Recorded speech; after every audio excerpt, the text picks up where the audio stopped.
Abran sus Biblias en el día de hoy en el Evangelio de San Lucas, el capítulo 12, el versículo 54 al 56 y el capítulo 13, versículo 1 al 5. El Evangelio de San Lucas, el capítulo 12, 54 al 56 y después saltamos al 13, el 1 al 5. Lee así la palabra de Dios. Decía también a la multitud: cuando veis la nube que sale del poniente, luego decís: agua viene, y así sucede. Y cuando sopla el viento del sur, decís: hará calor, y lo hace. Hipócritas, sabéis distinguir el aspecto del cielo y de la tierra, y cómo no distinguís este tiempo. En este mismo tiempo estaban allí algunos que le contaban acerca de los gentiles cuya sangre Pilato había mezclado con los sacrificios de ellos. Respondiendo Jesús les dijo: ¿pensáis que estos galileos, porque padecieron tales cosas, eran más pecadores que todos los galileos? Os digo, no. Antes, si no os arrepentís, todos pereceréis igualmente.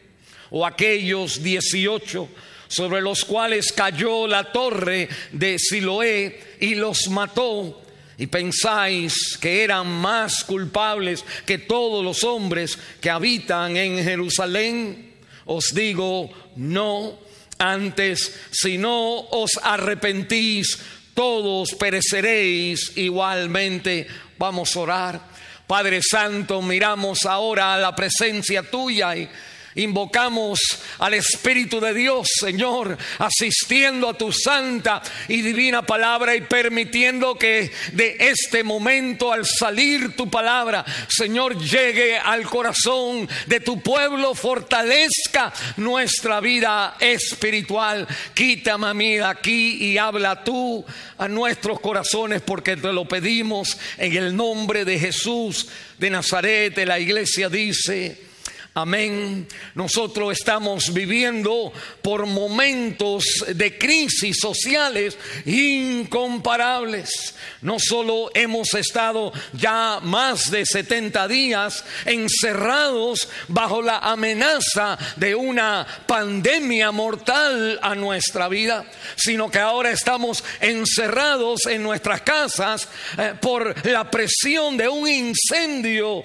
de tensiones sociales y de raciales. Las pantallas de nuestros televisores cada noche se encienden con imágenes de personas que están con máscaras en sus rostros, de aglomeraciones, de protestas, de carros encendidos, de negocios saqueados, de la rodilla de un policía sobre el cuello de un ciudadano. Y decimos: esto es tremendo. Nuestros ojos están llenos de lágrimas, nuestros ojos están enojados, nuestras voces están gritando y nosotros experimentamos el asombro de ver una anarquía social delante de nuestras pantallas. Y nosotros, ¿qué pensamos? ¿Qué vamos a hacer? ¿Cómo el creyente tiene que presentarse? ¿Cuál es la postura que usted y yo debemos de asumir ante esta inquietud social y racial? Déjeme decirle que la fe cristiana a través de los años ha sido una fe que se ha enfrentado a todo faraón, ha sido una fe que se ha enfrentado a los Nabucodonosores, se ha enfrentado a los Herodes, se ha enfrentado a los Pilatos y se enfrentará también en el futuro no muy lejano al anticristo, el dragón rojo de Satanás. Nosotros tenemos en la palabra de Dios la postura, tenemos la perspectiva necesaria para traer sanidad, para guiar el dolor, para calmar la atmósfera y para nosotros decirle a la gente que hay una esperanza en este mundo. Debe recordarle que en esta porción de la Biblia que acabamos de leer se nos habla de 4 perspectivas bíblicas que usted y yo necesitamos tener para presentarnos, para ministrar con amor, con compasión y con luz a la inquietud social que estamos viviendo. Este es un mensaje pastoral de mi corazón. La Biblia me dice a mí que necesitamos reconocer la realidad que estamos viviendo delante. Necesitamos, segundo, recordar la raíz de todos los males. Necesitamos, tercero, reafirmar la reconciliación entre todos los enemigos. Y necesitamos llamar una vez más al arrepentimiento del Evangelio de Dios. Primero, la Biblia me dice en esta porción de la palabra de Dios, me habla de el reconocer la realidad del presente. Porque miramos este pasaje. Mire el capítulo 13, el versículo 1, un momentito, para poner la plataforma, el escenario, para que usted vea lo práctico de la palabra de Dios y las perspectivas bíblicas que necesitamos tener cuando hay inquietudes sociales. El capítulo 13, el versículo 1, lee así: en este mismo tiempo estaba allí algunos que le contaban a Jesús acerca de los galileos cuya sangre Pilato había mezclado con los sacrificios de ellos. Y la historia es que Pilato se ha robado dinero, ha apropiado dinero del templo, y los judíos habían protestado delante del pretorio de Pilato. Y Pilato no se olvida de lo que le han hecho los judíos delante de él. Y cuando los judíos, escuche, están en su templo, que venían de Galilea, del norte de Galilea al sur, y estaban ofreciendo sus sacrificios y la sangre de los sacrificios, Pilato manda a sus soldados vestidos en ropa común, en ropa igual civil, al lado de los que ofrecían los sacrificios, y sacando puñales le puñalearon a todas las personas que estaban ofreciendo los sacrificios. Esto fue una masacre tremenda, humana, fue algo tremendo en la sociedad. Y la palabra de Dios me dice que Cristo vivió en un momento de esta tensión racial y tensión social, cuando hay la policía, cuando hay entonces un gobierno que establece y se le va la mano mucho más y mata a Pilato. Dice la Biblia, sus soldados matan entonces a los que ofrecían los sacrificios, y usted no podía saber si la sangre era de un becerro, si la sangre era de un cordero, o si la sangre era de uno de los sacerdotes que levantaba la ofrenda a su Dios. Delante de esta realidad, la Biblia me llama a mí primero. La perspectiva que necesitamos tener es entonces reconocer la realidad del presente, reconocer la realidad del presente. Mire, el versículo 1 me dice: en este mismo tiempo. Subraye la palabra tiempo. Y mire entonces en el capítulo 12, en el versículo 56: hipócritas, sabéis distinguir el aspecto del cielo y de la tierra, y cómo no distinguís este tiempo. La palabra tiempo es la palabra de una crisis, es un momento de crisis. En el versículo 26 y el 56, y en el capítulo 13, el versículo 1, en este mismo tiempo de crisis le hablan al Señor de cuando están sangrando los devotos a Jehová y ofreciendo sus sacrificios y derramando su sangre al igual. En la palabra de Dios me dice que hay entonces una conexión entre esta tremenda masacre policíaca contra los miembros de la sociedad en un templo, cuando están inofensivos, cuando no han hecho nada malo, cuando están en su comunión con Dios. Y la Biblia me dice a mí que Cristo vive y presencia y conoce tiempos así, y nos llama a nosotros en el versículo 56 y nos dice: ¿cómo no distinguís esta crisis, este tiempo? El creyente tiene que tener reconocimiento, tiene que reconocer la realidad que usted y yo estamos viviendo. Este presente momento es una señal de algo espiritual, es algo tremendo que el mundo necesita, del conocimiento que usted y yo tenemos para traer la sanidad a momentos así. Y la palabra me enseña entonces que el Señor observa que la gente ellos no, dice la Biblia, ¿cómo no distinguís este tiempo, esta crisis que está pasando? El Señor observa que toda la gente en este mundo, pues nosotros entonces reconocemos lo presente para ajustar nuestra vida. Nosotros miramos la temperatura, miramos el televisor para ver si va a llover o va a ser frío, y ajustamos nuestra ropa, ajustamos nuestras decisiones y nuestros caminos, los ajustamos según la temperatura y el tiempo. Y por eso el versículo 54 y el versículo 55, Jesús dice: cuando veis la nube que sale del poniente. El poniente es el oeste de Jerusalén. El oeste de Jerusalén es entonces el mar Mediterráneo. Cuando se ven las nubes que se levantan del mar Mediterráneo, va a llover. Y dice el Señor: tú dices, agua viene. Y dice el Señor en el versículo 54: y así sucede. Y cuando sientes el viento que fluye del sur, dices, hay calor, va a haber calor, porque el viento del sur fluía, soplaba del desierto que había en el sur de Israel. Y cuando el viento sopla del desierto, sopla caliente, de calor. El Señor dice: ustedes saben interpretar, saben distinguir, saben entonces discernir lo que hay que hacer según el tiempo presente, pero no entienden los momentos, no entienden las crisis, no entienden los problemas cuando son fuertes en la sociedad, que estos tienen gran también significado.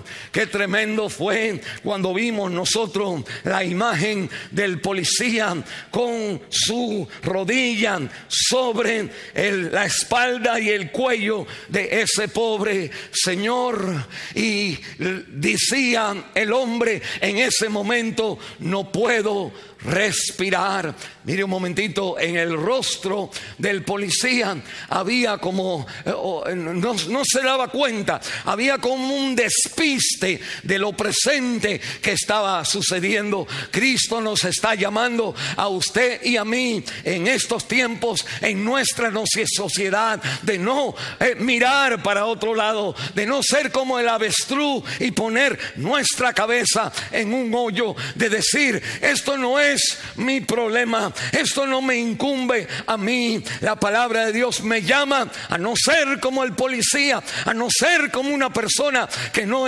interpreta, que no discierne, que como no distinguimos el presente, la presente crisis delante de nosotros. Déjeme decirle, hermanos, vivir como que lo presente no es lo que tengo que estar pensando, sino lo que a mí me interesa. Es lo que destruye el matrimonio, es lo que destruye a los hijos, es lo que destruye los hogares. Cuando nosotros pensamos en otra cosa y nuestros hijos tienen dolor y nuestros hijos nos dicen, en otras palabras, no puedo respirar, que nosotros no damos atención, no prestamos cuidado, no ponemos nuestra mente, no reconocemos el tiempo presente, y nosotros entonces no le traemos al presente la realidad que manda y requiere de nosotros una actitud cristiana y creyente, lo primero que me dice el Señor es que usted y yo, para enfrentar este tiempo de inquietud, no meta su cabeza en el hoyo como el avestruz, reconozca la realidad del presente. Segundo, la Biblia me habla a mí, mire, en el capítulo 13, el versículo 1 y 2.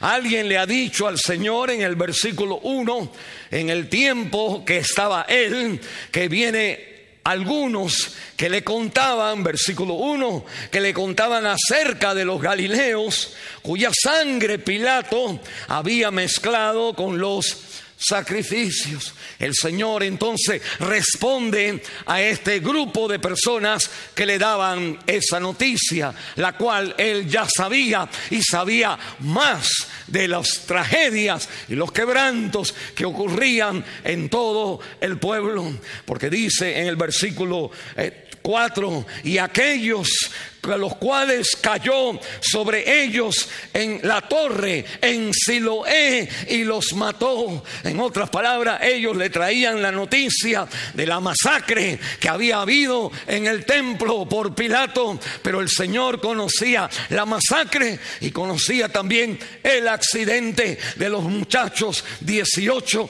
trabajadores que trabajaban haciendo un acueducto, y una torre enfrente del acueducto se desmorota y les cae y mata. Quedan 18 familias sin papá, 18 mujeres sin esposo, y la palabra es que viudos y huérfanos quedan ahora. Y la Biblia me dice que el Señor conoce las necesidades, pero la Biblia me habla a mí de que nosotros tenemos que recordar la raíz de todos los males. Cuando le dan la noticia al Señor en el capítulo 13, el Señor responde en el versículo 2, dice así: pensáis que aquellos de Galileos, los galileos, porque padecieron tales cosas, eran más pecadores que todos los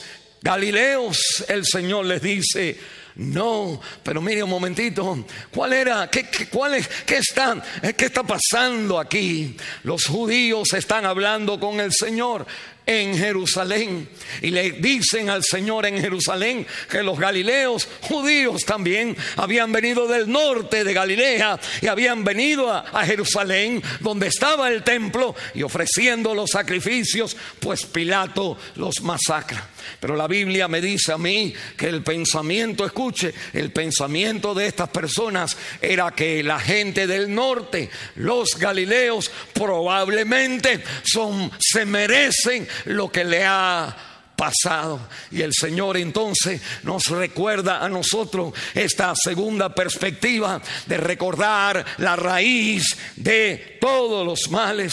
El Señor nos apunta a que el pensamiento del corazón de creer que alguien es peor que yo y yo soy mejor que esa persona, ese pensamiento en nuestro corazón es un mal que afecta la sociedad. La Biblia le llama en el capítulo 12, en el versículo 56, Cristo pone el dedo y le dice a ese mal: hipócritas.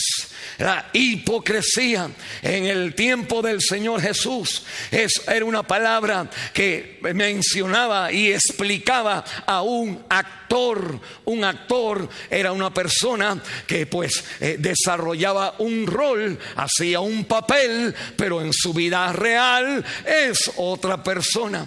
El Señor dice: cuando usted y yo miramos a alguien y creemos que esa persona es peor que yo, se merece lo que le pasa, que en nuestra vida reflejamos lo que se llama en nuestra sociedad discriminación. Y discriminación es un mal del corazón, es un mal de hipocresía, es de pensar que usted en verdad es mejor que otra persona, y que otra persona, otra nación, otro género, cualquiera que sea, otro color, es menor que usted, y la Biblia me dice que esa hipocresía, escuche, la hipocresía de pensar que yo soy algo, cuando delante de Dios todos somos pecadores. Proverbios nos dice la palabra de Dios que el pobre y el rico se encuentran en esto, que Jehová los hizo a los dos. El pobre y el rico son creados por Dios. Toda persona, todo color, toda nación, todo país, tenemos nosotros todos la imagen de Dios creada por Él. Y la palabra me dice a mí que la hipocresía es entonces actuar como si de alguna manera a esta persona lo creó Dios, quien me creó a mí, y lo creó mal, no lo creó tan bien, y nosotros cultivamos ese pensamiento, escuche, en nuestro corazón. Cuando nosotros pensamos así, esto afecta los sistemas, las estructuras, las instituciones donde usted y yo vivimos. Mire conmigo en el capítulo 12, doble aquí, el capítulo 12, el versículo 1, porque la palabra hipocresía comienza en Lucas capítulo 12, el versículo 1, y ahora el Señor la vuelve a traer en el versículo 56. Pero Lucas 12, el versículo 1 dice: en esto, juntándose por millares la multitud, tantos que unos y otros a otros se apayaban, comenzó a decir a sus discípulos, dice la Biblia, primeramente: guardaos de la levadura de los fariseos. Escucha un momentito. Los fariseos son las personas que seguían la palabra de Dios y se sentían en su vida que los demás tenían que ser más pecadores que ellos, porque ellos guardaban los mandamientos de Dios. Pero mire cómo Cristo compara la hipocresía del corazón y la compara, dice, la levadura de los fariseos, que es la hipocresía. La hipocresía en el corazón de los fariseos es comparada a la levadura de una mujer en su cocina, que le pone levadura a la masa de pan, de harina, para que crezca el pan. Y lo que me está diciendo la palabra de Dios, que nosotros tenemos que reconocer la raíz de todos los males, el pecado en nuestro corazón, el pecado que se ve en el pensamiento de yo mejor que alguien, o alguien no como yo, se ve entonces como una levadura que penetra en mi vida y empieza a afectar la comunidad, afecta tu matrimonio, afecta también a tus hijos, afecta también en tu iglesia, afecta tu trabajo, afecta tu escuela, afecta la policía y afecta la nación. Y Estados Unidos ha sido infectada con la levadura por el corazón del pecado de la gente, de pensar quizás sin darnos cuenta que alguien se merece o no se merece más o menos diferente a mí lo que yo me merezco. Y la palabra de Dios me apunta el dedo y me dice que eso es hipocresía, el pensar, el jugar un papel en la vida donde yo me doy el rol en el papel, que yo soy mejor que alguien, y uno entonces se compara con la esposa o el esposo y con el tiempo en el matrimonio, y empieza a sentir que este hombre es de tal lugar y por eso toma, por eso hace esto, por eso hace lo otro. Y el problema del matrimonio no se puede arreglar hasta que usted reconoce en su corazón que usted ha hecho división, ha juzgado, ha traído la discriminación ahora en la institución del matrimonio. Y la palabra de Dios me dice, no solamente nosotros necesitamos entonces reconocer la realidad del presente, vivir en el presente, conocer lo que está pasando, necesitamos también nosotros recordar la raíz de todos los males. Pero tercero, la Biblia me habla a mí de reafirmar la reconciliación entre todos los enemigos. Dice la palabra de Dios en el versículo 58, llegando a Lucas. Otra vez un versículo que no leímos, pero cuando el Señor habla, escuche, cuando el Señor habla en el 56, en Lucas 12, 56, hipócritas, no disciernes el tiempo presente. Después habla en el capítulo 13, en el versículo 1 y el 2, acerca de esta masacre social que había sucedido por la policía de aquel entonces, que en el medio de estos dos versículos, Lucas 12:56 y Lucas 13:1 en adelante, están los versículos 58 y 59, donde el 58 dice: cuando vayas al magistrado con tu adversario, procura en el camino arreglarte con él, no sea que te arrastre al juez y el juez te entregue al alguacil y el alguacil te meta en la cárcel. Y lo que está diciendo el Señor, Él está reafirmando la lucha de reconciliación. Usted y yo debemos de mirar la circunstancia que está pasando y debemos de añadir, escuche, nuestro granito de arena en ayudar, en bendecir, en reconciliar, en tratar de arreglar, en no murmurar, en no criticar, en no tomar bando el uno contra el otro, sino tratar de entrar y como Cristo entró en este mundo y reconciliar los enemigos. Mire, si usted es esposa, usted necesita en su hogar ayudar a su esposo a reconciliarse con su teenager hijo. Usted, si es esposa, necesita reconciliarse con su esposo. Si usted es hermana de una hermana que tiene problemas con su esposo, su deber es de tratar de reconciliar el matrimonio, no de dividir, no de divorciar, no de hablar, no de maldecir, sino no de rebelar, no de violencia, sino de tratar de reconciliar. Y nosotros tenemos que reconciliar a un hermano con otro hermano. Cuando un hermano viene usted con la queja a otro hermano, usted debe decir: vamos a juntarnos para hablar, en vez de hablar sí del hermano o sí mal de la hermana que no está presente. Usted entonces se convierte en alguien que le está echando leña al fuego, en verdad de aplicar lo que Cristo nos dice: antes que venga el juez, antes que venga Cristo y revele en su tribunal todos nuestros pecados, que nosotros necesitamos reconciliarnos antes de venir al juez con aquel que tiene un agravio en contra de mí. Y dice la Biblia: usted tiene que arreglarse con tu adversario, procura en el camino arreglarte. El versículo 58. Y la Biblia me recuerda que este es el reflejo del fruto de lo que Cristo ha hecho en nuestro lugar.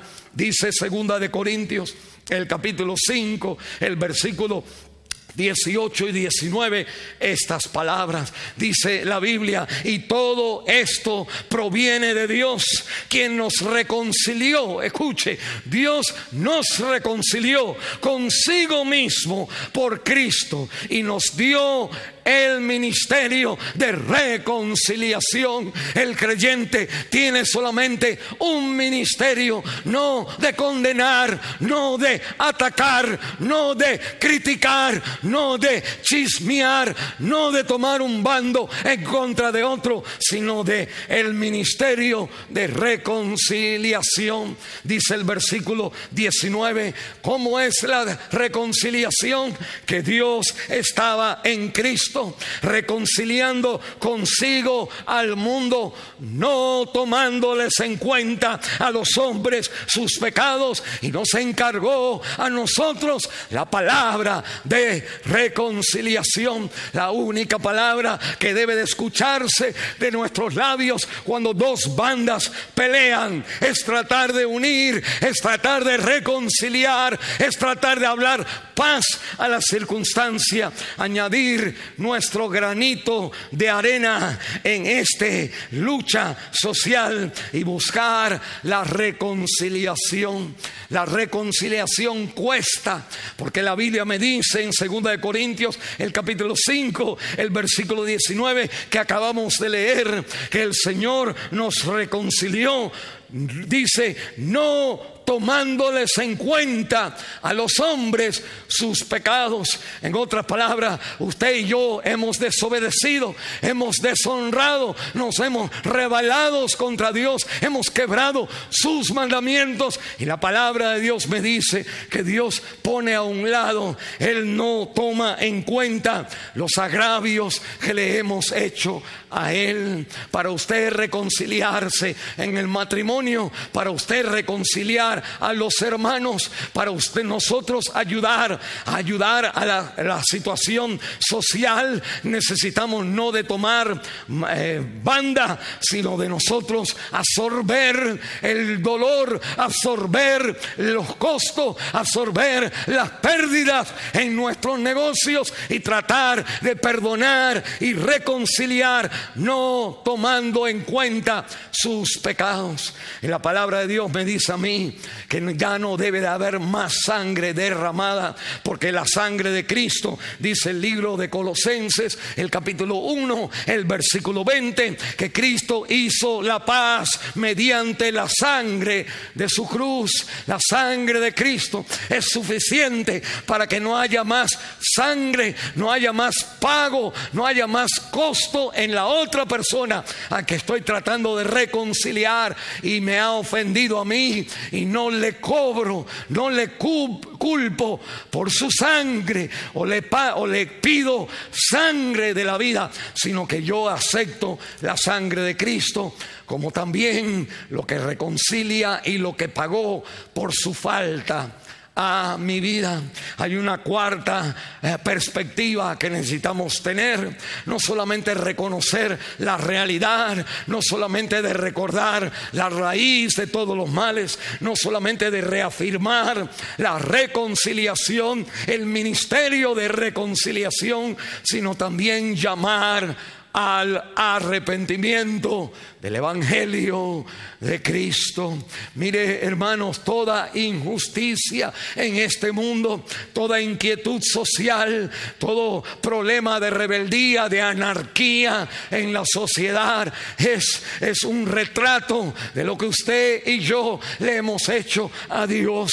Nosotros hemos quebrantado su ley, nosotros hemos deshonrado su nombre, nosotros hemos tomado los dones y los beneficios que Dios nos da, nuestra salud, nuestros trabajos, nuestras inteligencias, y hemos dicho, pues ahora yo edifico mi vida a mi manera y no como Dios quiere. Pero la palabra de Dios me dice a mí que nosotros en toda circunstancia, toda injusticia que nosotros miramos, el Señor en este pasaje nos exhorta a no quedarnos atados a la visión social de solamente el presente, sino de ver eso como en verdad se requiere verlo, a la realidad de un peor mal y de una consecuencia más necesitada en nuestra vida, de nosotros reconciliarnos con Dios. Y por eso el Señor, cuando le dicen al Señor, Señor, estos que murieron y esta torre que cayó, el Señor les menciona que son los pecadores ellos más.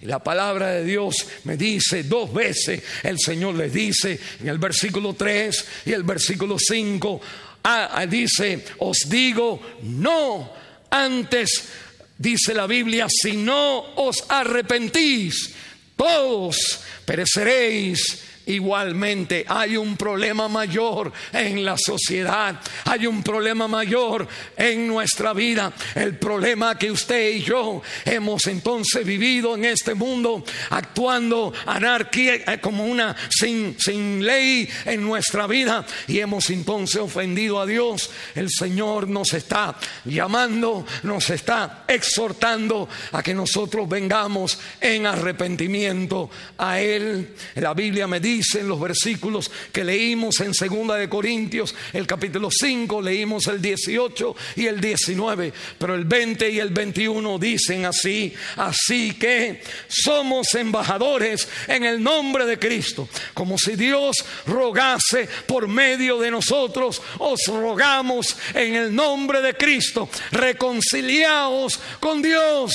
Al que no conoció pecado, por nosotros lo hizo pecado, para que nosotros fuésemos hechos justicia de Dios en Él. ¿Le ha usted reconocido al Señor que usted le ha puesto su rodilla a la espalda de la palabra, a la espalda del Espíritu, a la espalda del Señor, y no deja respirar al Señor en su vida? Usted no ha permitido que el Señor entre con vida y bendición, sino que nosotros hemos ahogado la palabra de Dios de vida a nuestra vida. Y el Señor nos dice que la injusticia mayor es cuando Él, siendo justo, toma el lugar mío y suyo en la cruz, y Él se convierte en injusto. Dios lo hace pecado para que nosotros seamos ahora hechos justicia, correctos, aceptados delante de Dios por Cristo Jesús. Usted necesita en estos momentos mirar la situación, discernir. Y dice la Biblia: ¿cómo no distinguís este tiempo? Este tiempo es un llamado a usted a venir a los pies de Jesús y pedirle por el perdón de sus pecados y la limpieza con su sangre, que nos limpia de todo pecado. Y lo puede hacer usted ahora, en estos mismos momentos. Desde el jueves de esta semana han habido funerales de George Floyd, el muchacho que murió. Y en su ataúd cerrado, ahora cuando los predicadores predican, hay un letrero debajo del ataúd que dice así: ya puedo respirar. I can breathe now. Qué tremendo el recuerdo a usted cuando Dios venga a este mundo a juzgar a los vivos y a los muertos, que usted, si ahora se siente que no puede respirar, la clave será si usted respirará en la presencia de aquel que tomó su lugar. Acepte al Señor, respire el perdón en su vida. Dígale así al Señor ahí donde está: Señor, entra a mi corazón, perdona mis pecados, hazme reconciliarte contigo, y Señor, en el nombre de Jesús, entra a mi corazón, y desde ahora en adelante sé el Señor de mi vida. Si usted ora esa oración, yo quiero pedir al Señor por usted. Déjenos saber y queremos escribirle y ayudarle en su vida cristiana. Padre Santo, bendice a todo aquel que ha puesto su confianza, se ha arrepentido y ha puesto su confianza en el Señor Jesucristo, para que pueda respirar el perdón de sus pecados y la vida eterna. Y la iglesia, orando por usted, dice amén. El Señor le bendiga en esta suma importante decisión.